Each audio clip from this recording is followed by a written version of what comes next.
Right now, Hillary Clinton is hitting the campaign trail in the battleground state of Pennsylvania as a new poll shows her with a 10-point lead over Donald Trump there. According to Monmouth University, Clinton is now at 50% support. Trump gets 40%. Meantime, Clinton's camp hopes new revelations about Trump's taxes will help them make gains in neighboring Ohio, where the latest battleground state poll by Quinnipiac University shows Trump in the lead, 47 to 42%. Jessica Tarlov is a Democratic pollster and senior political strategist for Schoen Consulting. Chris Wilson was a Cruz campaign pollster and partner at WPA Opinion Research, one of the largest Republican polling firms.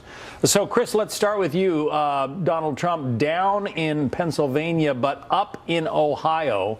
A 10-point gap in Pennsylvania. Is that something he can close between now and Election Day?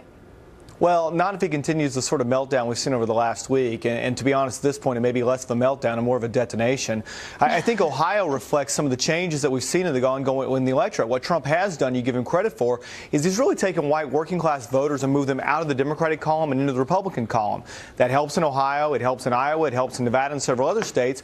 But what we see in a state like Pennsylvania, where it was a dead heat just a month ago, is he's gone from being even with white working class women or white women overall to being down by 20 points. And that is, he's just getting killed in the suburbs there. And so it goes from a state that was a dead heat again to one where he's down 10 points. And that makes it, he cannot win the election without winning the state of Pennsylvania, without really changing the whole face of the overall electorate, which I don't see that happening from an electoral college standpoint. But it's also said that no Republican can win the presidency without winning Ohio. And he's up, Jessica, by 5 points there. He is there. I mean, he's certainly in the lead in Ohio. No one's going to dispute that, but she's within striking distance. I agree with everything that Chris just said, which rarely happens for me, so this is exciting. And I think that the revelations about Donald Trump's taxes, coupled with the Newsweek story about how he bought Chinese steel instead of U.S. steel, is going to matter a lot. Now, I'm not sure if she ends up winning Ohio or not in the end here, but I think that if she can effectively make the case that Donald Trump is not for the working man, that all he wants to do is protect himself and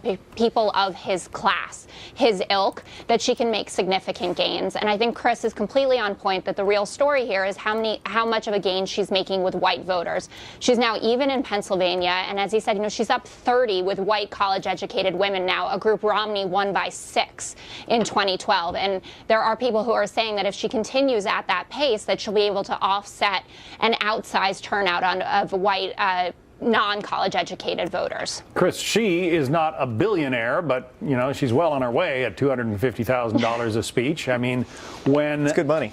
She's not giving those speeches anymore. Well, that is true. She's giving them for free on the campaign trail, but this isn't necessarily a person that Joe Steelworker in Ohio is going to be identifying with.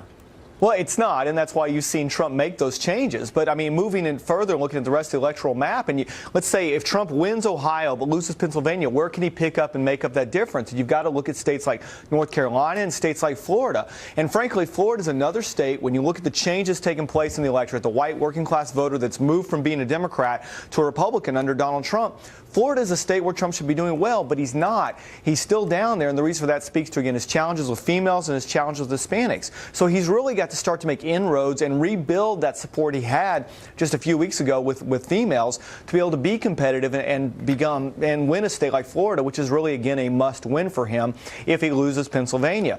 To your point, he's got Ohio, but he's got other states now that he's created issues with that are making this electoral college math more of a challenge for him. What about the enthusiasm gap, Jessica? I mean, you're a pollster. You study this. The Trump voter is very enthusiastic. But now the Clinton voter is too. No. Well, the latest CNN poll actually showed that it's near even in the enthusiasm gap now, and he was up, I believe, 20 just 2 or 3 weeks ago.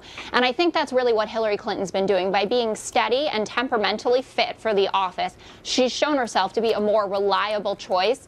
And that's what we saw in the debate, I think. I didn't think that Trump bombed as badly as a lot of people said that he did. I thought he won the first 20 minutes, quite frankly, and especially, prosecuting that case on trade, which should help him in Ohio and maybe Michigan, which now it looks like is going to go for Hillary Clinton in the end. So Clinton's supporters, as they see her as the more reliable, steady choice who can actually do the job, are getting more excited about her, and there are more questions raised about Donald Trump. Obviously fascinating race. Going to be a big night tonight with the vice presidential debate. Jessica Tarlov, Chris Wilson, thank you both. Thank you. Thank you.